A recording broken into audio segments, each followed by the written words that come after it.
Señoras y señores, tengan todos ustedes muy buenas tardes. Damos comienzo a la jornada de homenaje a los 30 años de la Escuela de Capacitación Judicial de Río Negro, evento organizado por la propia escuela, conjuntamente con el Colegio de Abogados y Procuradores Alto Valle Oeste. Encabezan la misma la señora Presidenta del Superior Tribunal de Justicia, doctora María Cecilia Criado, el señor Juez del Superior Tribunal de Justicia y director de la Escuela de Capacitación Judicial, doctor Sergio Mario Baroto, y el señor Presidente de la Comisión Directiva del Colegio de Abogados y Procuradores Alto Valle Oeste, doctor Edgardo Nicolás Arrieta. En el marco de esta jornada de homenaje, tenemos el honor que nos acompañe el señor Vicepresidente de la Corte Suprema de Justicia de la Nación, doctor Carlos Rosenkrantz, quien tendrá a su cargo la conferencia del juez en un sistema democrático. Nos honra con su presencia el señor Gobernador de la provincia de Río Negro, Alberto Berettinelli. Se encuentran presentes los señores jueces del Superior Tribunal de Justicia de Río Negro, doctores Ricardo Ascarián y Sergio Ceci. El señor Procurador General de la provincia de Río Negro, doctor Jorge Crespo. El señor Juez del Tribunal Superior de Justicia de la provincia de Neuquén, doctor Germán Busambia. El señor Intendente de Cipolletti, doctor Rodrigo Buteler. La Presidenta del Colegio de Magistrados y Funcionarios de Río Negro, doctora Andrea Tormena. La señora Jueza Federal de Primera Instancia de Neuquén, doctora Carolina Pandolfi. Agradecemos la presencia de juezas y jueces del Poder Judicial de Río Negro y el público asistente en general. Hemos recibido innumerables felicitaciones de las distintas escuelas y centros judiciales de toda la República Argentina. Especialmente y a modo de síntesis, daré lectura a una nota que está dirigida al señor director de la Escuela Judicial, doctor Sergio Baroto, de parte del Instituto de Capacitación Judicial de las Provincias Argentinas y Ciudad Autónoma de Buenos Aires, que en su parte más relevante dice lo siguiente. En nombre de quienes integran la Junta Directiva de Reflejar y en el mío propio, queremos destacar especialmente los años de trabajo intenso que en materia de capacitación el Superior Tribunal de Justicia de la provincia de Río Negro ha delegado con éxito en los equipos de trabajo que a lo largo de estos 30 años se han sucedido. Hoy felicitamos a usted y en su persona a todos quienes integran la escuela. Augurando muchos años de excelencia, los saludo con la mayor deferencia, firmado doctora María del Carmen Battarini, presidenta de Reflejar. Seguidamente hará uso de la palabra la señora Presidenta del Superior Tribunal de Justicia de Río Negro, doctora María Cecilia Criado. Bueno, buenas tardes a todos. Sean bienvenidos a estas jornadas, a este festejo de estos 30 años de la Escuela de Capacitación de nuestro querido Poder Judicial de Río Negro. No voy a ser repetitiva ni reiterativa, pero agradezco la presencia de cada uno de todos ustedes que están hoy acá. Y la verdad que cuando hablamos de nuestra escuela de capacitación, es forzoso hacer referencia a la doctora Nelly Flores, o la doctora Nelly, como le decían quienes eran más allegados, quienes más la querían.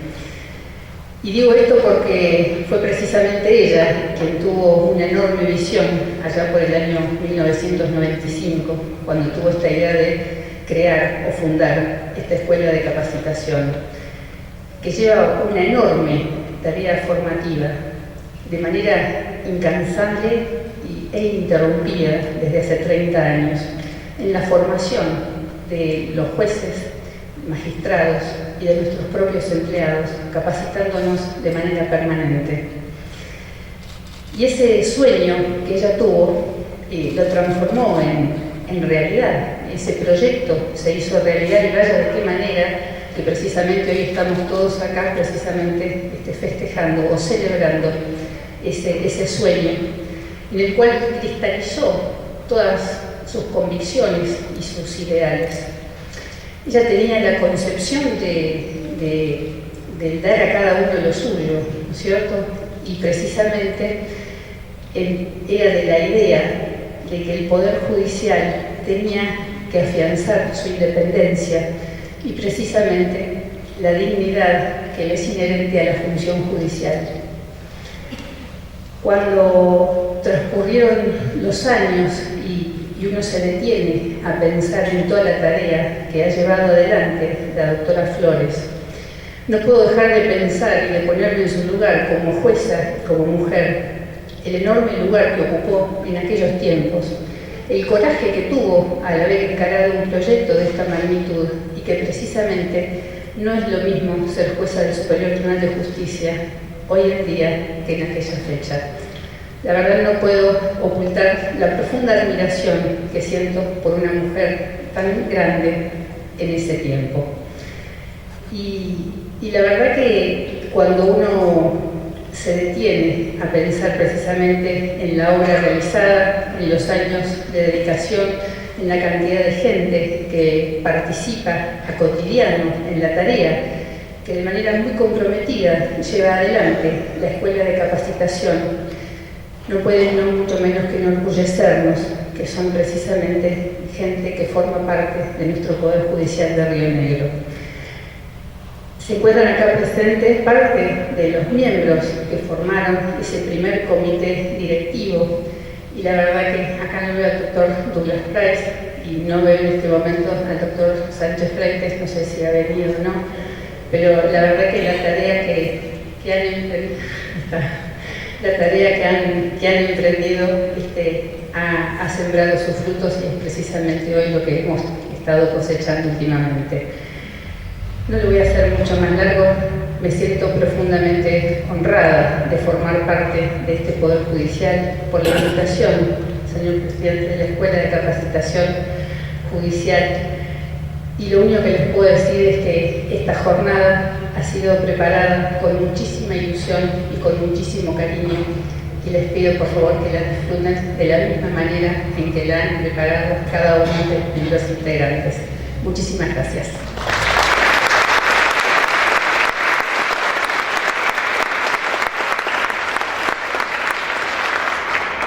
Acto seguido, hará uso de la palabra el señor presidente de la Comisión Directiva del Colegio de Abogados y Procuradores Alto Valle Oeste, doctor Edgardo Nicolás Arrieta. Bueno, muchas gracias, buenas tardes a todos, bienvenidos a todos y a todas. La verdad que es un honor muy grande estar hoy aquí, darles la bienvenida y quiero agradecer al doctor Rosengrad por haber venido, por participar, como así también el señor gobernador, el señor intendente de la ciudad, también colega, y muchas gracias al doctor Baroto, a la Escuela de Capacitación del Poder Judicial, que ha elegido al Colegio Alto Valle Oeste para realizar estas jornadas, que la verdad que, insisto, nos llenan de un honor muy grande al Colegio de Abogados. Quiero comentarles que el colegio es un colegio joven, llevamos 22 años, así que somos bastante jóvenes, pero desde siempre tratamos de destacarnos y al principio, primero institucionalmente, pero luego académicamente. Y en los últimos años estamos haciendo bastantes jornadas, bastantes congresos, que la verdad que nos llenan de un orgullo muy grande, como el que tenemos hoy también. Y lo importante de esto es que la gran cantidad de las jornadas que tenemos, particularmente el mes pasado tuvimos 2 por semana, en la cual participan un montón de abogados de las matrículas, pero así también del Poder Judicial. Y eso refleja, y esto es lo que quiero destacar, es una unión puntualmente de esta cuarta jurisdicción, de esta cuarta circunscripción, de los abogados con el Poder Judicial. Trabajamos a través del diálogo, de un diálogo respetuoso, y entendemos que es la manera que tenemos que trabajar, cada uno de su lugar, pero todos somos operadores del derecho y con respeto tenemos que trabajar en conjunto. Así que celebro que lo hagamos de esa manera, que sigamos trabajando junto con la escuela. El compromiso está a seguir haciendo cosas en conjunto, pero insisto, siempre a través del diálogo y del respeto. Y eso es lo que estamos haciendo del colegio y está haciendo puntualmente la cuarta colección. Así que bueno, agradezco nuevamente a Sergio por elegirnos, al doctor Rosencrantz por haber elegido para estar acá, elegir la ciudad, y bueno, muchas gracias a todos los presentes.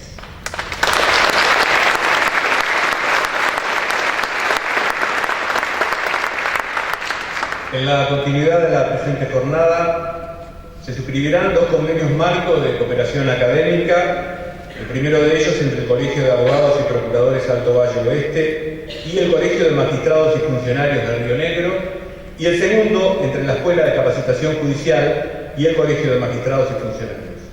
A esos efectos, invito a la señora presidenta del Colegio de Magistrados y Funcionarios de Río Negro, doctora Andrea Tormena, que se incorpore a la mesa principal para proceder a las firmas correspondientes. Sí, se va a firmar primero el convenio entre el Colegio de Magistrados y el Colegio de Abogados.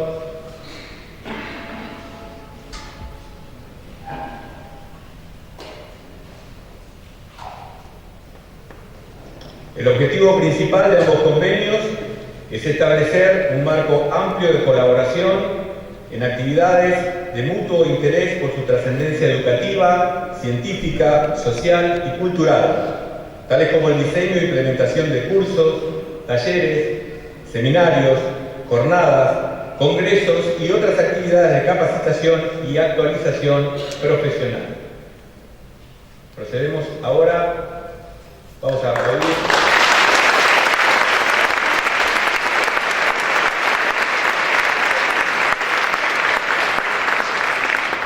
Vamos a proceder ahora a la firma del convenio entre la Escuela de Capacitación Judicial, a través de su director, el doctor Baroto, y la presidenta del Colegio de Magistrados y Funcionarios, doctora Andrea Tormena.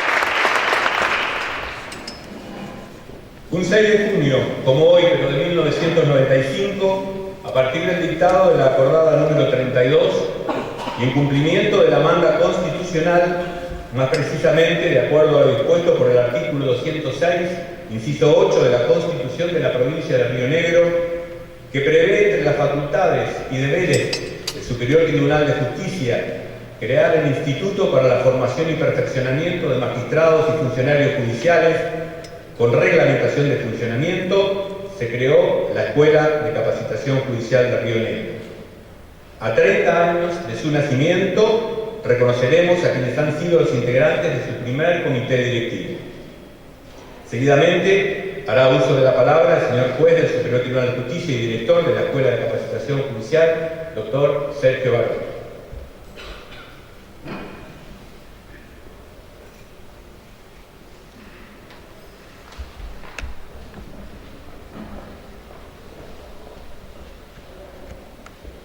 Buenas tardes a todos.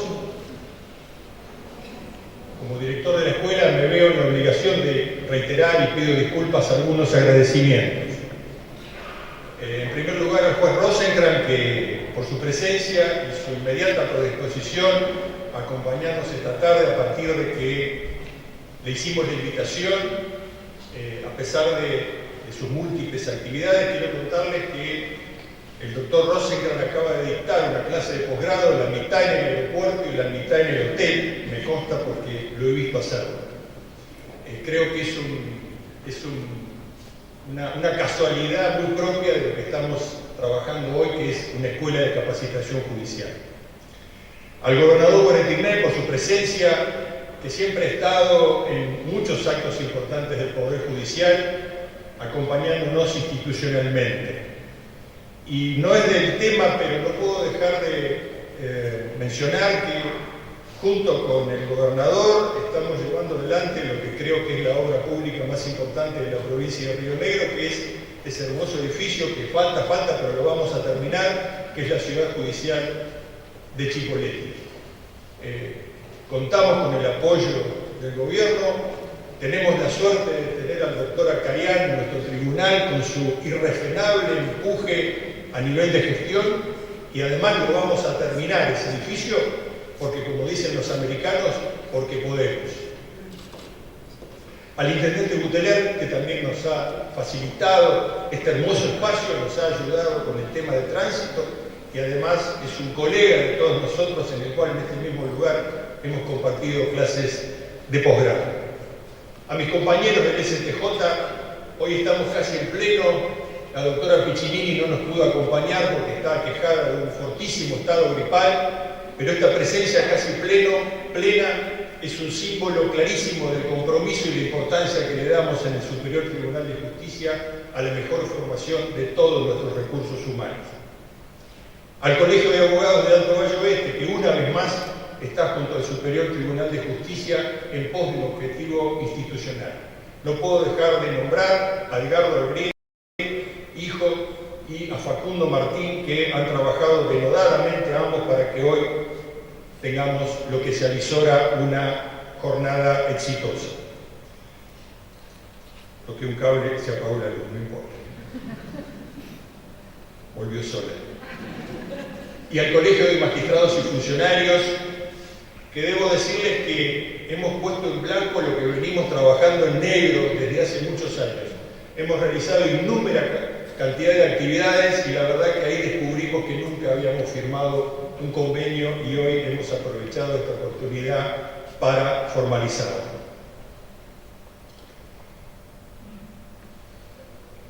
La capacitación se vincula con la ética en el desempeño de la función judicial.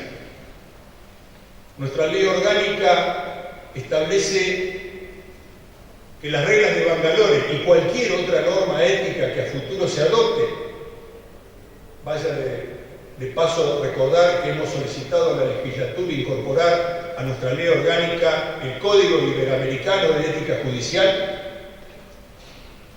establecen a la capacitación como uno de los ejes más importantes si es que se quiere acometer la función desde un punto de vista ético. No lo voy a leer, pero el Código Iberoamericano de Ética Judicial contiene 7 artículos vinculados a la necesidad de que los magistrados, funcionarios y empleados tengamos un rol permanentemente activo frente al mejoramiento de nuestras capacidades profesionales. ¿Y esto por qué? ¿Cuál es el nexo entre la ética y la capacitación? Voy a referir una frase de Montesquieu. La ley sin sabiduría puede volverse tiranía y el juez ignorante su cómplice. Ignorante no en el sentido peyorativo, sino como aquel que no sabe o no conoce. Creo que las horas que vivimos en el país, en el mundo, hacen aparecer como ineludible que es imposible que cualquiera de los que estamos en el Poder Judicial pequemos de ignorancia en el momento en que nos toque actuar, ya sea el lugar que nos toque en cada caso. Sabiendo que estaba el doctor Rosenkrantz y siendo que el doctor Rosenkrantz, entre algunos de sus oropeles curriculares, destaca en su currículum que fue miembro del equipo de trabajo de Carlos Santiago Nino. Nino tenía una opinión también al respecto parecida a la de Montesquieu. El juez sin formación se convierte en un poder sin control, decide sin saber por qué y a quién afecta. Creo entonces que con estas reflexiones filosóficas de estos grandes maestros, Montesquieu por un lado y mucho más cercano a nosotros Nino, da la pauta de que si no nos capacitamos todos en la medida en que lo necesitamos, estamos fallando con la ética en el desempeño profesional. Quiero destacar algunas particularidades de la escuela. Todas las actividades de la escuela son abiertas a la burguesía colegiada. ¿De dónde? De todo el país. No es una escuela cerrada, nunca lo fue y lo va a seguir siendo.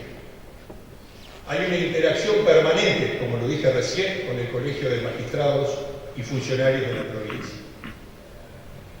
No se trabaja al voleo, se hace una encuesta anual de necesidades.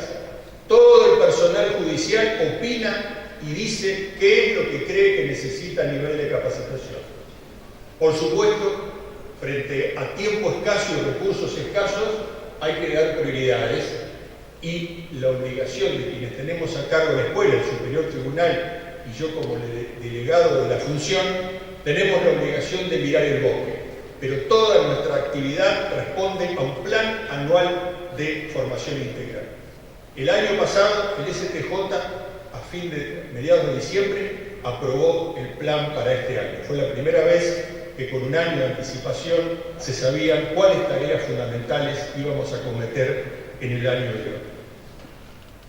Es una escuela caracterizada por la austeridad, siguiendo la política férrea que en tal sentido tiene el Superior Tribunal de Justicia. Y a partir de ello hemos maximizado el uso de la tecnología y lo vamos a seguir haciendo. Hemos tenido pocas actividades presenciales y pocas van a ser las actividades presenciales. Seguiremos apostando a la virtualidad porque estamos convencidos que se pueden obtener los mismos resultados o a veces aún mejores. Esto con la invalorable ayuda del Comité de Informatización de la Gestión Judicial. Y en términos generales, nuestras actividades, ustedes lo saben, son gratuitas. Creo que nadie que necesite de la escuela puede decir que se ha visto impedido por una cuestión de orden económico. Es una escuela que se ocupa de lo multitemático. Hay gente sentada aquí, veo caras, que a partir de la gestión de la escuela y la voluntad propia se ha hecho acreedora de títulos de posgrado en universidades extranjeras. Pero la escuela, junto con el comité, también ha capacitado a 2 o 3 muchachos que son los que sueldan fibra óptica.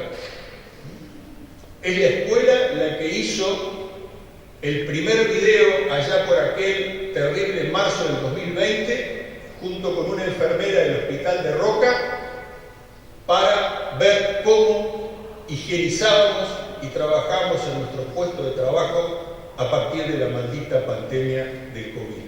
¿Qué quiero decir con esto? Que todo eso, esa diversidad de actividades, las acogemos en la escuela y en el Superior Tribunal de Justicia con el mismo compromiso y con el mismo énfasis del trabajo. Voy a llamar a algunas personas. Alejandro, Rivera, vení. Alicia, Abarzoga, ¿dónde están? Asunción. Este es el equipo de la escuela. Y 3 personas más. Los vuelvo a nombrar: Alejandro Colefi, Rivera Campoy, Alicia Abarzoga, Asunción Gutiérrez, y no han venido Guillermina Nielsen, Verónica Nin y Paula Tortarolo. Y les digo la verdad, no vinieron para no gastar. Cierro. 30 años, muchas personas han sido parte de la escuela. Colefi, que es un poco el histórico de allí, cree que entre 70 y 80 personas han trabajado en la escuela en diferentes momentos. Todos, con sus más y con sus menos, dejaron su impronta en la escuela y permitieron que la escuela cumpla con su función. Hoy vamos a entregar un reconocimiento a lo que podríamos llamar los padres y la madre fundadora de la escuela, pero esos reconocimientos también son el reconocimiento implícito a estas 70, 80 personas, me excluyo por supuesto, que han trabajado por la escuela. Todos recordamos aquella frase fundamentalmente inconstitucional: si por el fruto conocerás al árbol, por la protección conocerás al derecho. Traída hoy acá, tengo para mí como verdad que aquella estaca que se plantó en 1995, desde hace tiempo es una planta vigorosa, que da siempre buenos frutos en beneficio del mundo jurídico que, lo digo en moderno, accede a sus pantallas.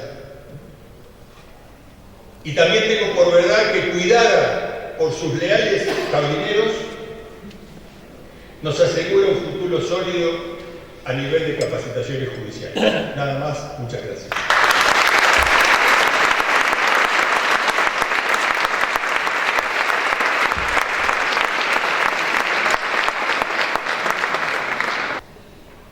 Acto seguido, procederemos a la entrega de un diploma firmado por los 5 integrantes del Superior Tribunal de Justicia de Río Negro, cuyo texto dice lo siguiente.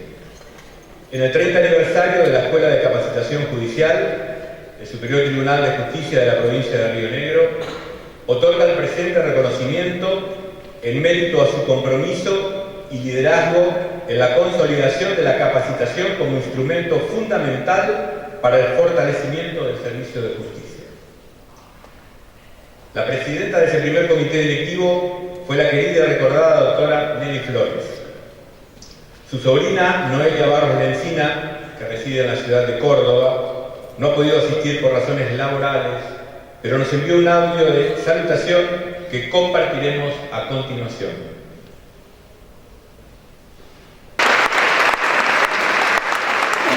Vamos a invitar al señor director de la escuela, doctor Maroto, a entregar la distinción. Lo va a recibir en nombre de la doctora Flores, la señora presidenta del Superior Tribunal de Justicia, doctora Cecilia Criado, y luego se lo remitiremos a su sobrina en Córdoba.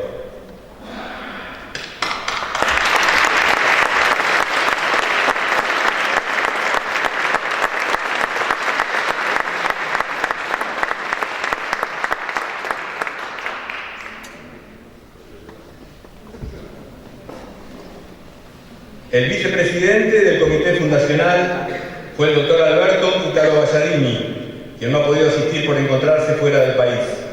En su nombre recibirá la distinción el señor juez de la Cámara Civil de Cipolletti, doctor Marcelo Gutiérrez. Hará entrega del mismo el doctor Edgardo Nicolás Alves.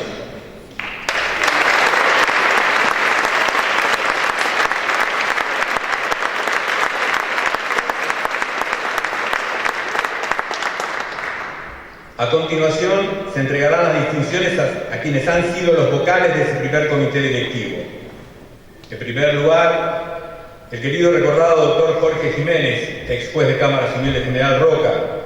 Va a entregar al señor director de la Escuela de Capacitación Judicial, doctor Sergio Baroto. Recibirá una de sus hijas, Ana Lucía Jiménez.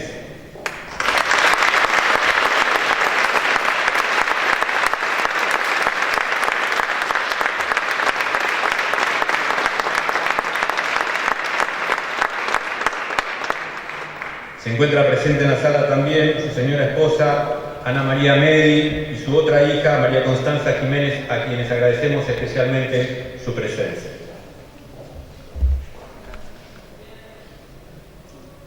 Seguidamente procederemos a la entrega del diploma al doctor Gustavo Aspeitía, que por razones personales no ha podido acompañar. Va a entregar a la señora presidenta del Superior Tribunal de Justicia, doctora Cecilia Criado.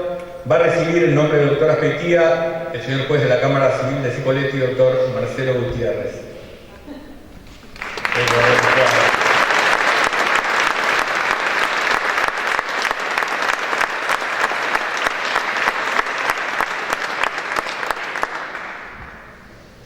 A continuación, invitamos al señor juez del Superior Tribunal de Justicia, doctor Sergio Cesi, a entregar la próxima distinción. Va a recibir su diploma el doctor Fernando Sánchez Freites, juez penal en General Roca.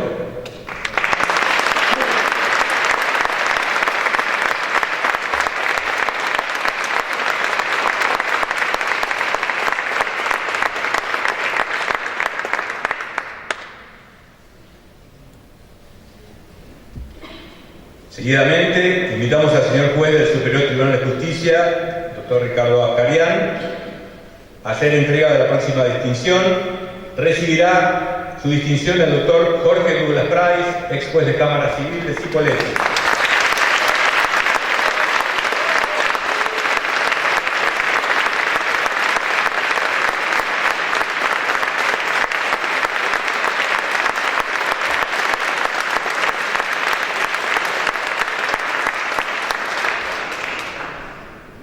Finalmente, procederemos a la entrega del diploma al doctor Edgardo Campelli, que por razones personales no ha podido asistir.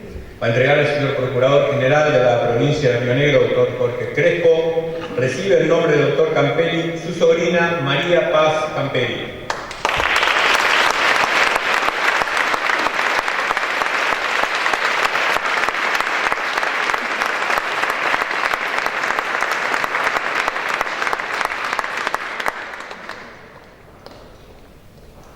A continuación, y como broche de oro de la presente jornada de homenaje, el señor vicepresidente de la Corte Suprema de Justicia de la Nación, doctor Carlos Rosenkrantz, tendrá a su cargo la conferencia del juez en un sistema democrático. Invito al señor director de la escuela, doctor Baroto, a realizar su presentación.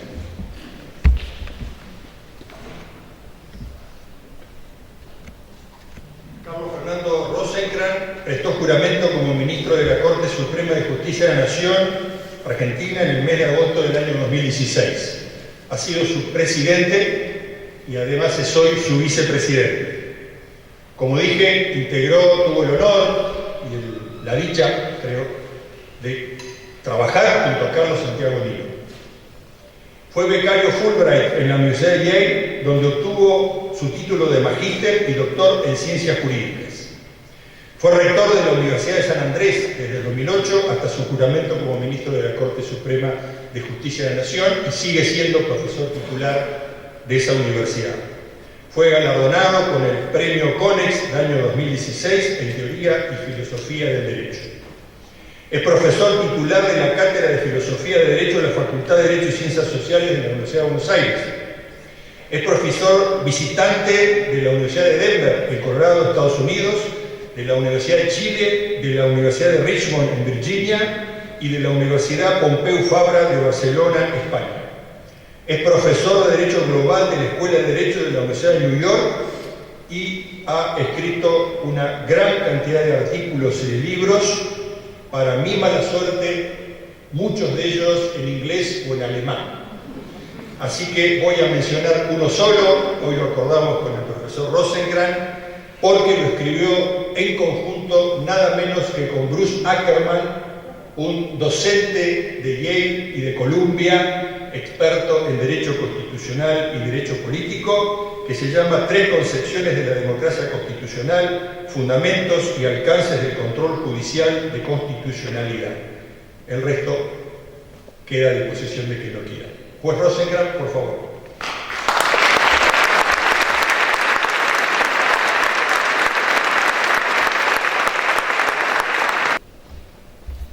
Buenas tardes, muchas gracias por la invitación. Creo en las escuelas de formación de magistrados, soy el director de la Escuela de Magistratura de la Nación, ex oficio. Tengo una clara convicción acerca de qué deben hacer las escuelas, que podría resumir en la afirmación de que no deben convertirse en sustitutos imperfectos de las universidades, sino tienen que entrenar a los jueces a ser mejores jueces y a los funcionarios del Poder Judicial a ser mejores funcionarios. Lo que voy a hacer hoy es lo que haría si me tocase alguna vez dar una sesión en el contexto de la escuela. Por lo tanto, estoy pensando que mi audiencia son básicamente jueces y funcionarios interesados en qué debe constituir el modo en el que deben ejercer sus funciones. Quizá vaya a ser un poco abstracto, discúlpenme, pero si tienen alguna duda, interrúmpanme y pregúntenme. En Estados Unidos siempre hago un chiste que cuando hablo, en general, mis disertaciones tienen que ir acompañadas por un número 1-800, así la gente llama, lo que no entiende me pregunta. Si no entiende me pregunta. Nadie dudaría que los... Esto es... anda cuando quiere, básicamente, ¿no? Ahí está. Nadie dudaría de que los jueces... hay ciertas virtudes cardinales del ejercicio de la judicatura. Debemos ser empáticos con los litigantes.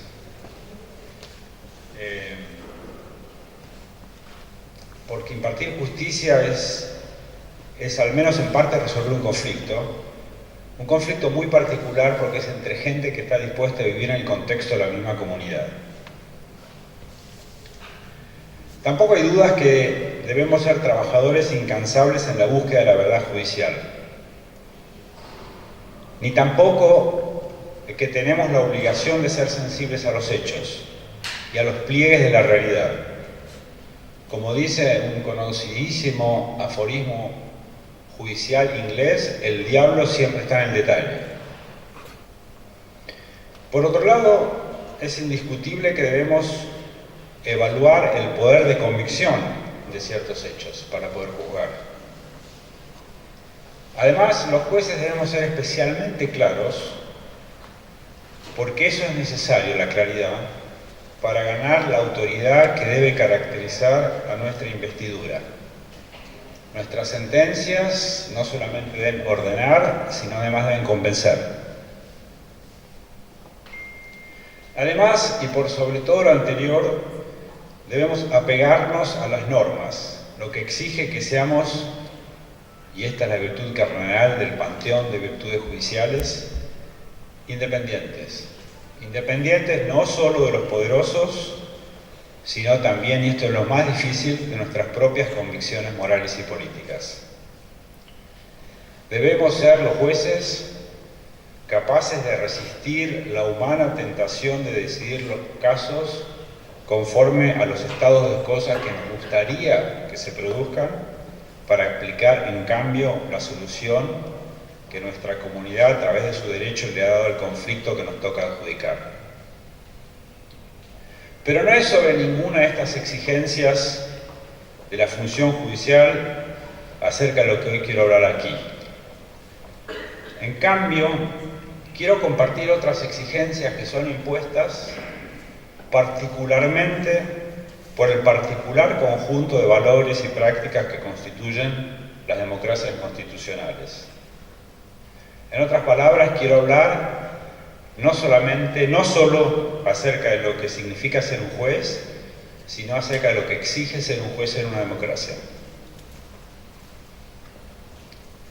En una democracia las decisiones son adoptadas por mayoría, pero no es eso solo lo que caracteriza al sistema democrático. Además, es un sistema decisorio en el que, bajo la forma de los derechos que impiden que nadie sea alienado de la participación en el sistema de decisión, estén garantizadas las condiciones fácticas y normativas requeridas para que las decisiones que se adoptan puedan ser atribuidas a todos.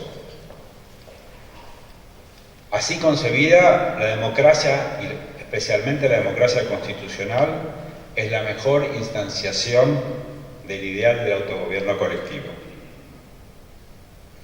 La cuestión, como dije, es cuáles son las exigencias que impone este ideal de gobierno, de autogobierno en los jueces. Y voy a compartir con ustedes tres convicciones, tres exigencias que en el contexto de la democracia constitucional no pueden ser ignoradas por los jueces y que por lo tanto, reitero, definen lo que constituye ser un juez en una democracia como la nuestra. Ellas son, primero y principal, no trascender el derecho, más precisamente, no recurrir para justificar las decisiones a decisiones de tribunales extranjeros. Segundo, ser deferente a las decisiones previas de los tribunales de la comunidad política a la que uno pertenece. Y finalmente, no usar como método de interpretación constitucional lo que ha basado en llamar, si se conoce, como el test de la proporcionalidad, algo que hacemos los jueces con alguna asiduidad. El problema de las decisiones judiciales extranjeras. En muchas circunstancias los jueces debemos resolver problemas nuevos y dificultosos, y en ese desafío, en lugar de centrar nuestra atención en nuestras propias tradiciones interpretativas, muchas veces recurrimos a precedentes o decisiones de tribunales extranjeros. A lo largo de nuestra historia institucional hay muchísimos ejemplos de usos de derecho extranjero. Casi todas las sentencias de los casos más importantes que ha decidido la Corte en los últimos 100 años, hay referencias a casos sentenciados por tribunales extranjeros. En un famoso caso SB contra MDA, que es Diego Armando Maradona, un caso de libertad de expresión sentenciado en el año 2001, la Corte Suprema que integro citó casos americanos, decisiones españolas, opiniones consultivas de la Comisión Interamericana, 7 pactos internacionales, el derecho constitucional alemán, el derecho constitucional italiano, el derecho constitucional español, el brasileño y el paraguayo. Hay muchos argumentos, creo yo, que sugieren que citar precedentes extranjeros es una muy mala idea. Así, por ejemplo, citar precedentes extranjeros agrega complejidad, dificultando la comprensión de lo que deciden los tribunales por parte de los destinatarios del servicio de justicia. Por otro lado, y esto es mucho más importante que lo anterior, obstaculiza la actividad del país para desarrollar los recursos internos necesarios para resolver casos con la definitividad requerida del derecho. Ello es así porque al recurrir a tantos datos extranjeros para justificar las propias decisiones, se mella la autoridad del derecho, pues se degrada la idea de que es el derecho argentino el que sirve y debe servir para resolver los problemas que se están adjudicando. Pero el problema central del uso del derecho extranjero, esto es la práctica de referirnos en nuestras decisiones judiciales a tribunales extranjeros en virtud de la autoridad que esos precedentes tienen en sus comunidades de origen, y con el ánimo de que dicha referencia sirva para justificar nuestras propias decisiones, es que va en contra del ideal del autogobierno colectivo. Así como venderse en esclavitud no es una manera de realizar la libertad, no es una manera de ejercer el autogobierno colectivo, sentenciar mediante referencias a precedentes extranjeros, pues eso es socavarlo. Los jueces socavan los ideales subyacentes a la democracia constitucional cuando recurren a aquello que han decidido jueces de otras jurisdicciones, sustituyendo de esa manera la voluntad política de la comunidad política a la que pertenecemos por la de otros respecto a los cuales somos extraños. El problema del precedente. Un problema que es un espejo invertido del anterior, pues contrasta la propensión de tomar prestadas decisiones judiciales extranjeras, es el fenómeno que consiste que en nuestra práctica judicial y en la evaluación crítica que hacen de ella abogados, académicos y el público en general, no se otorga suficiente peso autoritativo a nuestras propias decisiones precedentes. Curiosamente, en la Argentina hemos sido muy deferentes a decisiones jurídicas extranjeras, pero muy poco deferentes a las decisiones de nuestros propios tribunales. Esta actitud contrasta con la de sistemas jurídicos similares a los nuestros, también herederos de la tradición del derecho civil, como por ejemplo Brasil, México y Colombia, en donde distintas regulaciones legales y constitucionales enfatizaron que bajo ciertas circunstancias el carácter de precedente de las decisiones judiciales y por lo tanto la fuerte obligación jurídica y no meramente moral de respetarlos. En nuestro país, como todos saben, la Corte, en el famoso caso Cerámica San Lorenzo, ha dicho que carecen de fundamento las sentencias que se apartan de su jurisprudencia sin aportar nuevos argumentos que justifiquen dicho apartamiento. En Farina se fue un poco más lejos, lo mismo que en Apoderados de la Alianza. Estos casos fallados durante mi permanencia en el tribunal. No obstante lo anterior, muchos jueces de tribunales inferiores muchas veces ignoran precedentes de la Corte y sus propios precedentes. Déjenme aclarar aquí que un precedente no es meramente una decisión judicial previa en un tema determinado. Un precedente es una decisión judicial pasada que conserva relevancia jurídica para resolver un caso presente, aun cuando pudiera constituir en un error judicial. Como se ha sugerido, la fuerza del precedente radica en su capacidad de perpetuar lo que alguna vez pudo haber sido un error judicial.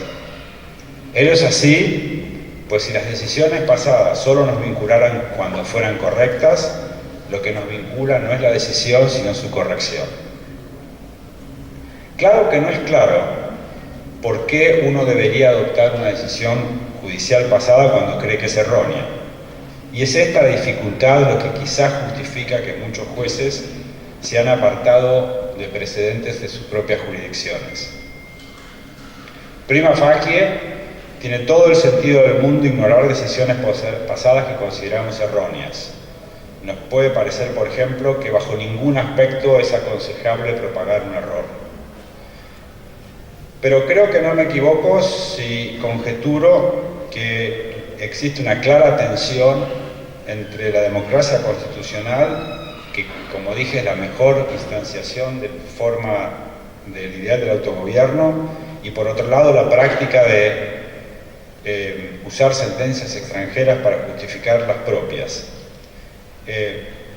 Uno de los problemas de no ser deferente a decisiones pasadas es que al desentendernos del modo en que otros jueces han decidido la misma cuestión que ahora nos toca decidir, desconocemos la aspiración inmanente de generalidad con la que el derecho opera, generalidad que constituye uno de los elementos del Estado de Derecho, rule of law. La exigencia de que las resoluciones judiciales puedan justificarse de un modo general es un componente esencial del Estado de Derecho, pues es la única manera de justificar toda decisión frente a aquellos que de algún modo u otro pueden sentirse afectados por ella. La Corte Suprema de los Estados Unidos lo ha visto de ese modo cuando en el famoso caso Planned Parenthood versus Casey dijo que el mismo concepto de Estado de Derecho que subyace a la Constitución requiere tal continuidad a lo largo del tiempo que hace obligatorio el respeto a los precedentes. Incidentalmente, es interesante destacar que un juez que no basa su decisión en una convicción general, por ejemplo, cuando al decidir remite a su propia concepción acerca de cuál es la mejor manera de resolver un caso, no solamente impedirá que se concretice la aspiración de generalidad característica del Estado de Derecho, sino que además socavará la actitud de generalización de su propia decisión, pues si su actitud es decidir como él lo cree correcto con independencia del modo en que otros jueces han decidido en el pasado, ninguna razón tendrán futuros jueces en casos futuros para postergar su propio juicio personal acerca de cómo debe decidirse un caso similar al que ya fue decidido por el juez, resistente a la fuerza de los precedentes pasados. Quizá esto baste para convencerlos de que los precedentes deben ser tomados seriamente en cuenta por nosotros, los jueces. Pero en realidad lo que me interesa señalar aquí es que la necesidad de honrar los precedentes por parte de los jueces surge del respeto que nos es impuesto por el hecho de ser jueces en una democracia constitucional. Mi desafío obviamente es demandante, pues no es del todo aparente por qué el autogobierno colectivo y la democracia constitucional pudieran obligarnos a respetar precedentes. En efecto, se puede pensar que dado que los jueces son elegidos por la comunidad, están habilitados a decidir de acuerdo con su propio entendimiento, y que cuando ellos deciden, por el hecho de haber sido designados por la comunidad a la que son miembros, es esa comunidad la que decide. Yo creo que esto es incorrecto. Para entender el punto que quiero transmitir, es preciso empezar por una idea obvia, pero que muchas veces, sobre todo en el país, perdemos de vista. Más precisamente, la idea que la comunidad política no es fugaz, sino que permanece en el tiempo.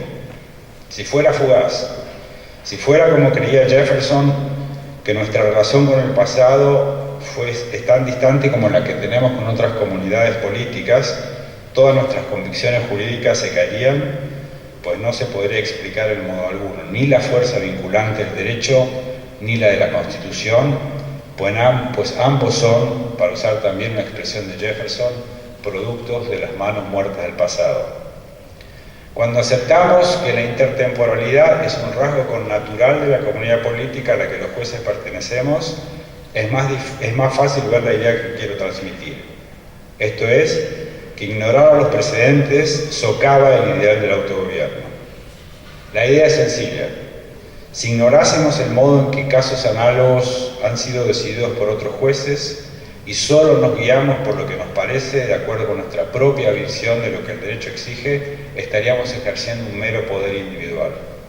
En otras palabras, cuando los jueces decidimos los casos sustentándonos en nuestras personales interpretaciones de lo que exige el derecho, socavamos la aspiración de que el derecho sea la creación común de los miembros de la comunidad a la que pertenecemos, pues nuestras decisiones no podrán imputarse a todo el Poder Judicial y, por lo tanto, dejará de ser la manera de resolver los casos menos intrusivos de la voluntad popular. El problema del test de la proporcionalidad. Todos acá sabemos que la cuestión de la interpretación de los textos legales nos presenta desafíos importantes. Ello es así en virtud de que en muchos casos en la adjudicación debemos decidir el modo en que pueden competir reglas jurídicas entre sí o entre sí con principios jurídicos. Esto es, con directivas que conectan un caso relativamente bien definido con una solución normativamente binaria y principios que definen ciertos valores sin indicar el modo en que ellos deben ser realizados. Para la visión de cómo resolver estos problemas que quiero criticar aquí, los jueces deben realizar una conjetura sobre cuál es la situación moralmente ideal y sobre cómo lograrla del mejor modo posible.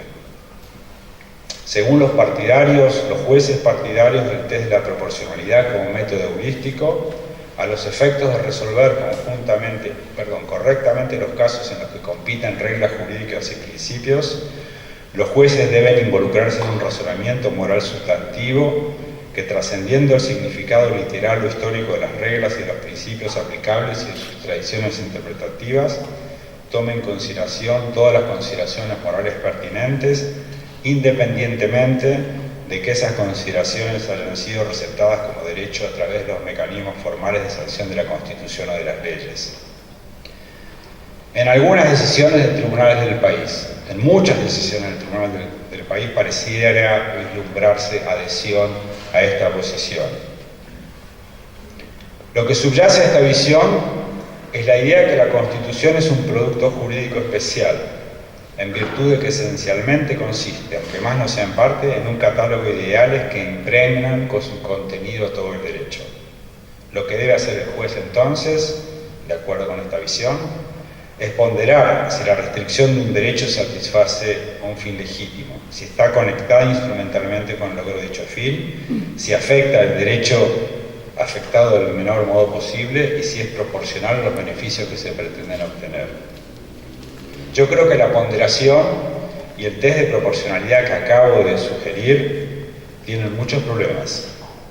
En verdad que muchos de estos problemas pueden enfrentarse con versiones más sofisticadas de esta teoría de la interpretación, aunque según yo lo veo, las versiones más sofisticadas dejan de ser expresiones de la teoría que vienen a defender. De todos modos, no son estos los problemas que quiero recalcar hoy aquí.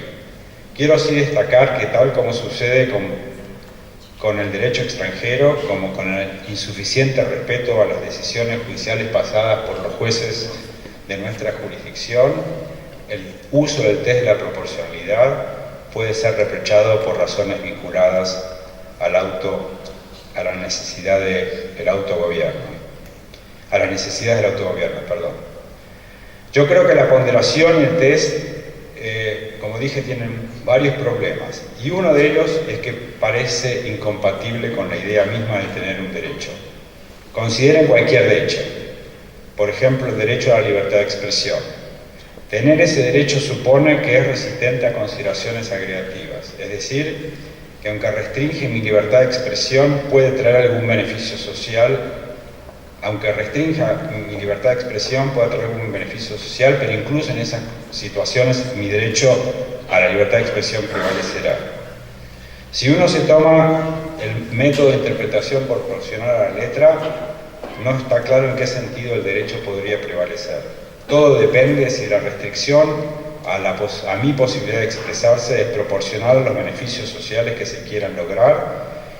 Por lo tanto, la idea misma de derecho pareciera evaporarse. Por otra parte, la libertad de expresión es un derecho que protege varios valores o intereses, pero es necesario establecer una distinción entre los derechos y los valores o intereses protegidos por los derechos. Afirmar que tengo un derecho a expresar mis ideas no significa que si alguien quiere impedírmelo, debo explicarle que por ello no favorecería un debate público robusto. La justificación de los derechos es distinta a los derechos. Invocar un derecho no implica invocar su justificación. Por lo tanto, el test de proporcionalidad ignora esta distinción de capital importancia teórica. No quiero detenerme de todos modos en estas objeciones. Lo que sí quiero destacar es que tal como sucede con el uso justificatorio del derecho extranjero, como con el respeto insuficiente a decisiones judiciales pasadas de nuestros propios tribunales, el test de la proporcionalidad también puede ser reprochado por razones vinculadas al ideal del autogobierno. Efectivamente, en última instancia, la aplicación de principios concebidos como mandatos de optimización de estado de cosas moralmente deseables requiere ponderar la intensidad de los ideales o valores que esos mandatos pretenden realizar. Por consiguiente, para los adherentes de esta visión, la discusión sobre qué es lo que debe jurídicamente hacerse se convertirá en una discusión acerca de qué es lo que debe hacerse moralmente. Esto significa que cada juez, al interpretar la Constitución, se verá a sí mismo con vía libre para asignar el significado que considere moralmente ideal. La Constitución deja entonces de ser una expresión de la decisión de la comunidad que decidió darse sus propias normas. La Constitución se convierte en lo que los jueces quieren que sea. En el modelo de adjudicación de la proporcionalidad, la conexión con el autogobierno colectivo se pierde por completo. Todas las consideraciones que he realizado hasta aquí, como podrán advertir, son críticas. Critican un modelo de la adjudicación que otorga peso autoritativo a decisiones judiciales extranjeras, que no considera vinculante el precedente o que cree que los principios constitucionales son siempre mandatos de optimización que deben ser ponderados moralmente. Déjenme ahora abandonar el aspecto crítico y hacer un poquito de construcción. Quiero decir algo acerca de cómo los jueces sí deben decidir en una democracia constitucional. Como yo lo veo, cuáles sean los principios en un sistema jurídico determinado no puede depender de interpretaciones moralizadas de la Constitución. Ello es así porque no estamos de acuerdo en cuáles son las concepciones morales correctas. Y además, los jueces no somos los mejores para saldar esta discusión en sociedades modernas como las nuestras. Los principios que están en la Constitución, en cambio, deben depender centralmente de qué es lo que diga la tradición interpretativa consolidada sobre cuáles son esos principios y cuál es su alcance. Si los principios aparecen en cláusulas constitucionales muy genéricas o imprecisas, los jueces estamos para determinar su alcance. Pero esto es lo importante, dicha determinación debe hacerse recurriendo únicamente a consideraciones jurídicas. Esto es, para determinar el alcance de los principios jurídicos es preciso exhumar la práctica interpretativa de la comunidad jurídica a la que se pertenece y, construyendo sobre lo que a lo largo del tiempo se ha convertido en respuestas canónicas a algunos de estos problemas, explorar si dichas respuestas canónicas expandidas nos sirven para cubrir situaciones que antes no habían sido consideradas. Una vez que hay una tradición interpretativa consolidada que lo ha establecido, esa determinación se convierte en vinculante, al menos para los jueces, independientemente de qué es lo que sea que exige la moral. Se vuelve un precedente, y su autoridad proviene del hecho de que es nuestra, no de que fue dictada por un tribunal extranjero. Por supuesto, todos sabemos también, no es fácil identificar una tradición interpretativa. No es un hecho que podamos percibir con nuestros sentidos como un objeto discreto. Para hacerlo hace falta una teoría. Y a mi entender, una teoría de este tipo debe emprender primero una tarea de indexación de decisiones jurídicas pasadas en el área de que se trate. Lo que llamé antes, identificar las respuestas canónicas. Es indispensable después un ejercicio de determinación de la fuerza o el racional que justificó tales decisiones y a partir de ese material una tarea de compaginación mediante un criterio ordenador que haga compatibles esas decisiones con los elementos estructurales del área o disciplina pertinente. Finalmente, un juez debe hacer un esfuerzo integrador para presentar estos elementos en un todo coherente. Una teoría de la interpretación constitucional es aquella capaz de explicar los casos canónicos de la jurisdicción o del área en cuestión, o al menos la mayoría de ellos. Esto es esquemáticamente lo que yo creo que los jueces deben hacer para interpretar la Constitución en el contexto de un sistema democrático y constitucional. Es el mejor modo de honrar el ideal del autogobierno colectivo que nuestras democracias constitucionales han adoptado. Muchas gracias.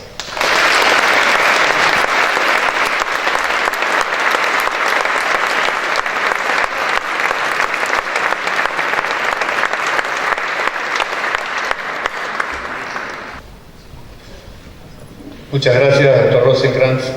Gracias a todos por participar. Aquí finalizamos la jornada de hoy. Nos encontramos seguramente en alguna otra capacitación o en alguna otra jornada. Muchas gracias a todos.